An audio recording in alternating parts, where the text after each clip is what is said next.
Hi, and positive vibes. Thank you so much for joining us. I'm here with Perla of Elevation Eating. We are gonna do a haircut today in Salon Lago. We're gonna talk about all things entrepreneurial. Natural beauty, behind the scenes of what it's like to run a business. But the truth. Yeah, but being a creative in the same respect. I'm excited to talk more about it and to get beautified by Miss Dana. So we've kind of like grown our businesses together, so It's gonna be fun. We're excited. Yeah. So first I'm gonna start with Chef Perla's bio. So here we go. Chef Perla specializes in plant-inspired cuisine and believes foods are tools for self-created health, social change, and global sustainability. Her approach to cooking borrows from her experience as a plant-based culinary student, her personal search for wellness, and her work creating nourishing meals that satisfy taste buds. Her food, it tastes so good. Thanks, her dude. palate is impeccable. Oh my god, every single bite that I take of Perla's I appreciate you, dude. It's Thank amazing. you. Her work is devoted to sharing food that extends beyond fuel for your body.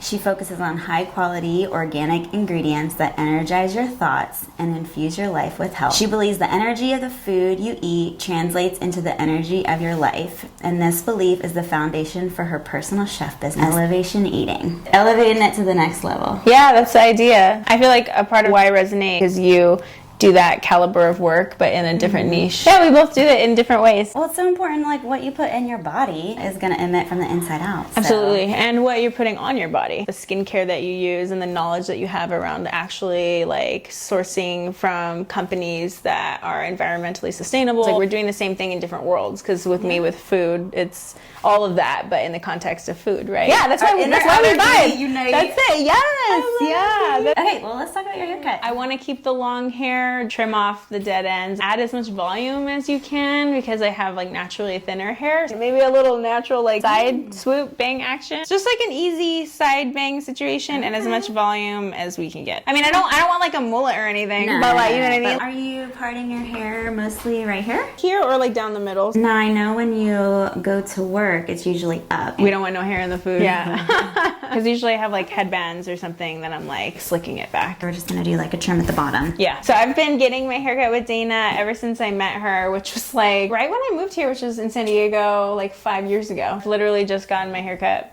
by Dana for like 5 straight years. She like knows what I need. It's usually the same thing, like give me volume, please. I've got all the tricks to get some volume up in here. And then you've given me tips on like products to use. And I'm super low key, like don't really do a ton keeping up with like makeup and different things. So, but when I do use products, I want it to be like high quality. I want it to be like as natural as possible, but still giving me what I need. So you're like a great resource for that. Yeah, it's taken a long time to like find the products that are actually really great. Oh, we live by the train, by the way. Well, the salon is such a beautiful spot in Carlsbad Village. It just happens to be in a really convenient spot because you can get off at the train station right here too. That's true. But yeah, back to the products. Almost a cosmetologist for 18 years. So I've gone through some products, tried a lot of things. And what's nice about having my own space is I am obsessed with every single product that I bring in here. I believe in it. Actually, the community, the people are really driving this. The need for the eco-conscious and like clean product. I'm here for it. I'm excited that things are working. The technology has just been insane the past 2 years, not even, of finding great products. I'm really excited to be a part of the movement and to place amazing products in the hands of my beloved clients.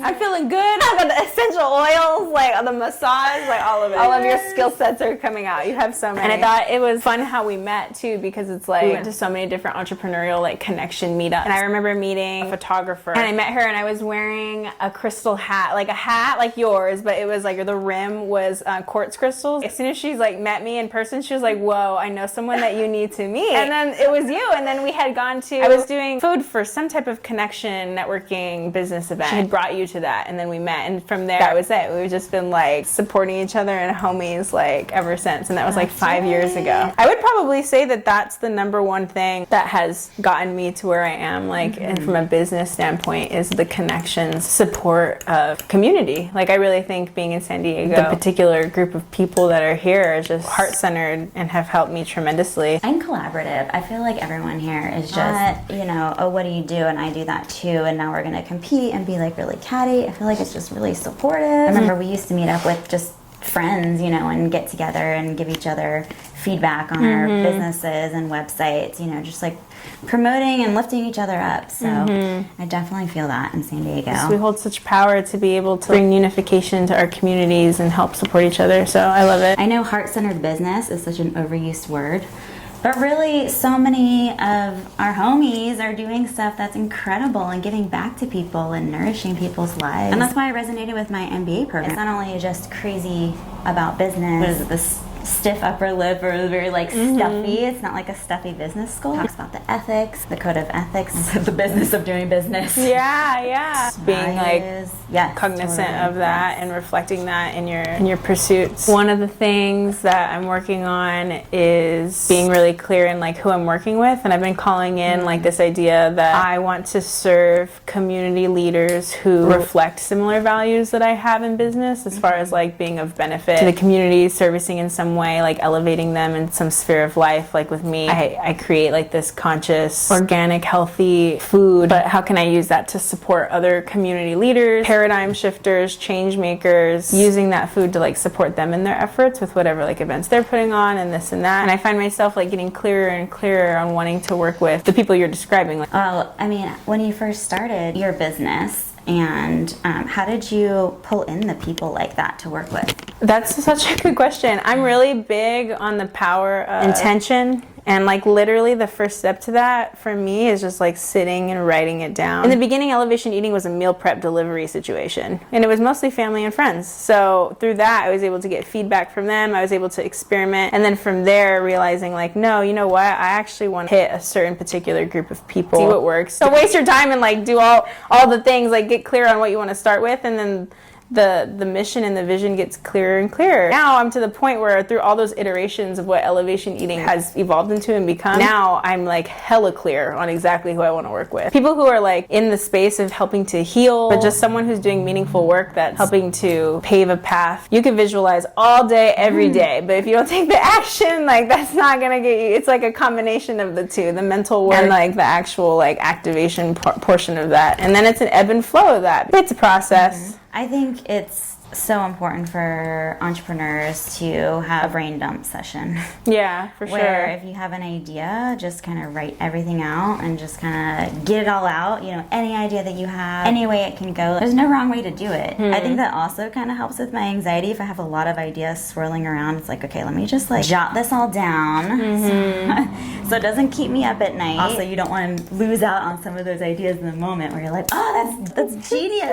Right. And you're like, oh, what was that genius idea? Right. From client organization to, you know, your to-do list, organizing that way, organizing ideas. So it just trickles in kind of every aspect. I think that's something I could work on from a business standpoint. It's like organization in my life. Because it's like Elevation's doing well, but it could be doing way better if I was more organized in my business. It can become really overwhelming. I heard something recently that I really resonate with, and it's the overwhelm you're feeling is the abundance you were asking for.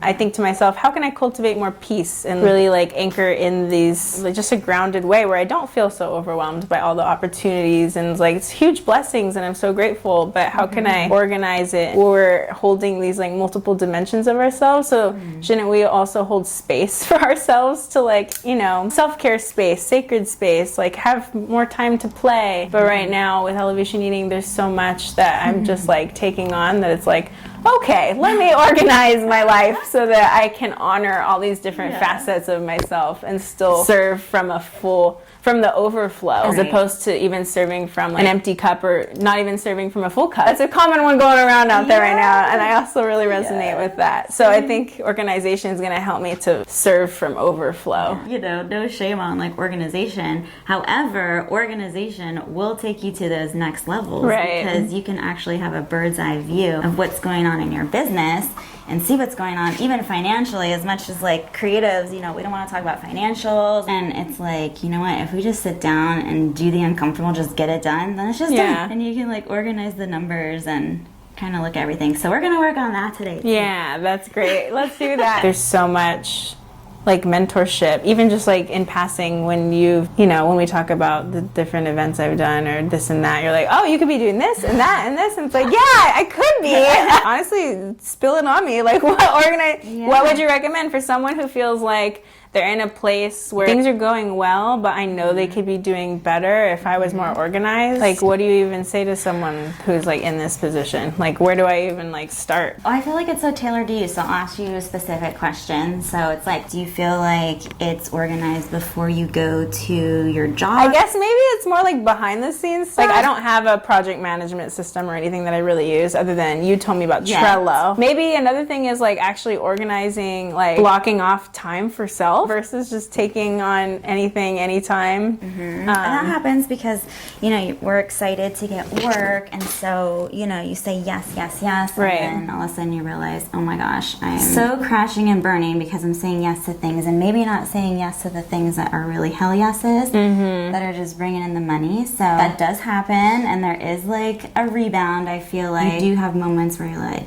okay, I'm really gonna get aligned, especially when you start to make more money. It's like, okay, now that I'm actually supporting myself, I can be pickier with the clients that I want to pull in. I also think that when you're passionate about what you do, it's easy to say yes to a bunch of things. It doesn't feel like work. You're like, I'll do this for free. Right. The beginning it was definitely talk about to organize like money and finances, which we're going to get into. Yeah. What were some like trainings that you did to become a chef? Like, where did elevation eating start? I got really sick in my 20s. I'm really lucky because my dad, he basically had cancer and he healed himself naturally from a plant-based diet. So when I started getting sick, he empowered me to learn about how the connection between food and your body. I've been a vegetarian almost my whole life, but I've been eating like processed foods and, you know, Taco Bell 7-layer burritos, you know. So I started eating better, and then I started feeling better, but I wanted it to taste better. So then I ended up enrolling in like a plant-based culinary course.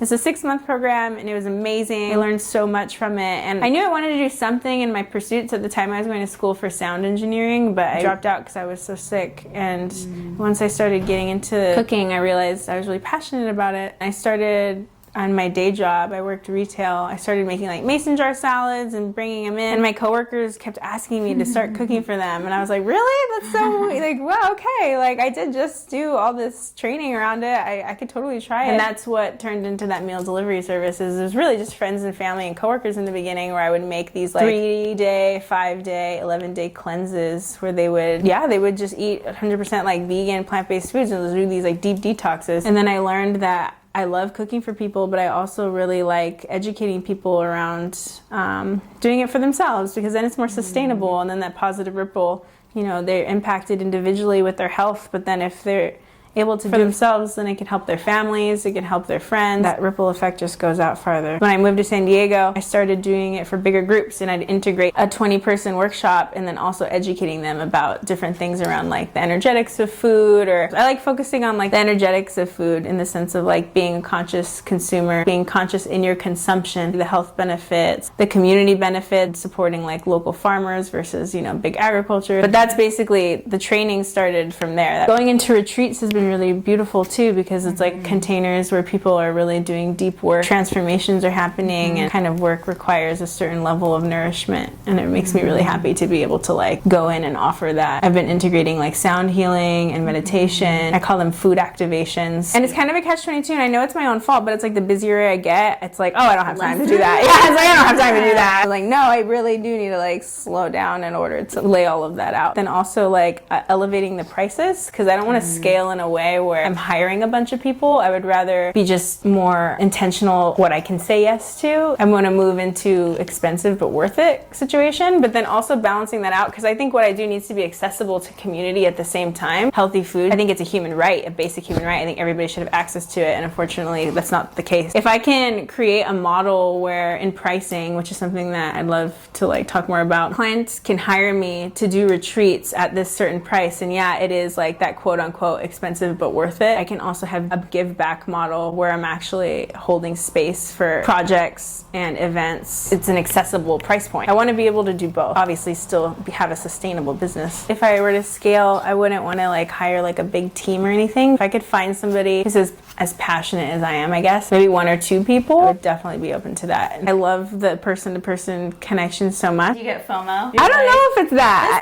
This is an awesome event. I have to be there. Because I definitely do. Yeah, Every single event and wedding, I'm like, oh man, I want to be there. That's another thing when you're scaling your business. It's like, hey, I feel comfortable making this amount of money. Like, that feels good to me. That's like my bandwidth, which is amazing. And then looking at your goals, especially like your financial goals, and being like, okay, well, if I want to scale this or make my money, it's got to be more than me. So even hiring like 1 or 2 people is still considering scaling, right? Versus like a whole team. Raising prices, is that still considered scaling? Yeah. Monetarily scaling for sure. I'm just laughing right now because I'm like, what business has just one employee?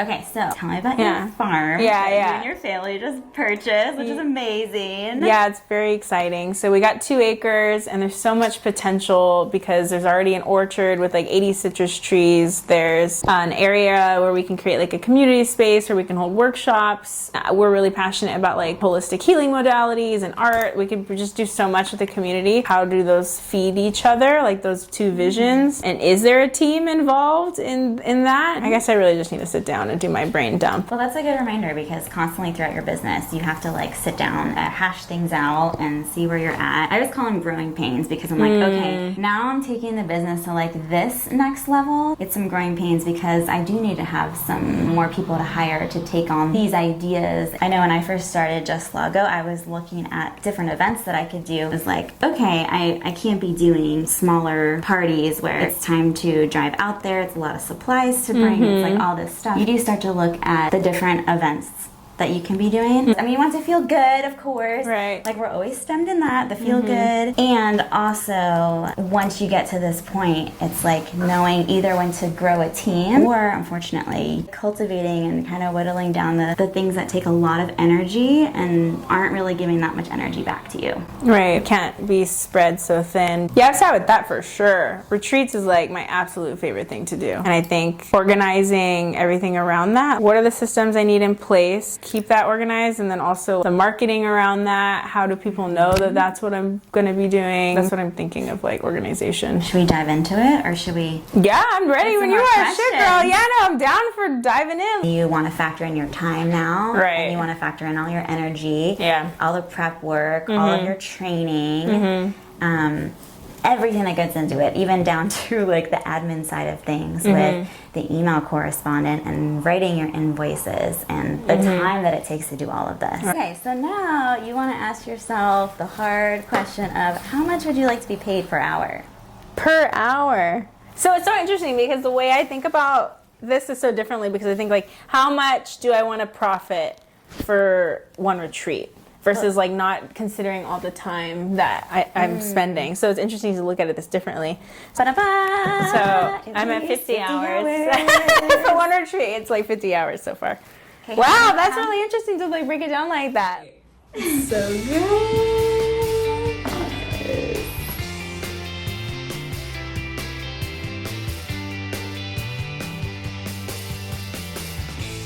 Thank you, Dana. You're welcome. Perla, where can they find you? Oh, yes. Elevation Eating on Instagram, or you can find me and check out all my beautiful food art at www.elevationeating.com. Yes. Peace and love. Yes. Thank you so much. Thanks for tuning in. Join us on the next one.